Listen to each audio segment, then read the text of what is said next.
నమస్కారం. నా పేరు శ్రీరామ్ శర్మ. కర్ణాటక రాష్ట్రంలోని ఒక మహిళ 7 మందిని వివాహం చేసుకుంది. 7 సార్లు విడాకులు తీసుకుంది. ఆ 7 మందితో నేను భర్త పైన కాదు, సెక్షన్ 498A ఐపీసీ అంటే వరకట్న వేధింపుల కేసులు, క్రిమినల్ కేసు ఫైల్ చేయడం ఆవిడకి అలవాటు అయిపోయింది.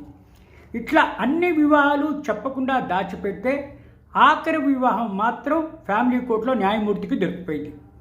ఈ సంఘటన కర్ణాటక రాష్ట్రంలో జరిగింది. సోషల్ మీడియాలో ఈ వార్త అందరికీ తెలిసిపోయింది.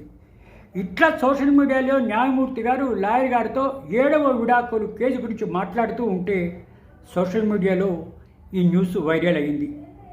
ఇట్లా 7గురిని మోసం చేసి 7 వివాహాలు చేసుకుని 7 వివాహాలు చేసుకోవడమే కాకుండా వరకట్న వేధింపుల కేసులు ఇట్లా ఫైల్ చేయడము, బ్లాక్మెయిల్ చేయడము, డబ్బులు తీసుకోవడము ఆ అమ్మాయికి అలవాటు అయిపోయింది. ఇట్లా 7వ వివాహానికి దొరికిపోయింది ఒక న్యాయమూర్తి దగ్గర. చూసారా, మగవాళ్లే కాదు ఆడవాళ్ళు కూడా ఇట్లా మోసాలు చేస్తారు అని చెప్పడానికి ఇదొక చక్కటి ఉదాహరణ. ప్రతి భర్తతోనూ 6 నెలల నుంచి సంవత్సరం దాకా కాపురం చేయడం, ఏదో గొడవలు పెట్టుకోవడం, ఇట్లా వరకట్న వేధింపుల కేసు ఫైల్ చేయడం, డబ్బులు తీసుకోవడం, విడాకులు ఫైల్ చేయడం, ఇది ఈవిడికి ఆనవాయితీ అయిపోయింది. ఆఖరి కేసులో మాత్రం జడ్జి గారికి దొరికిపోయింది. బండారం అంతా బయటపడింది. Thank you.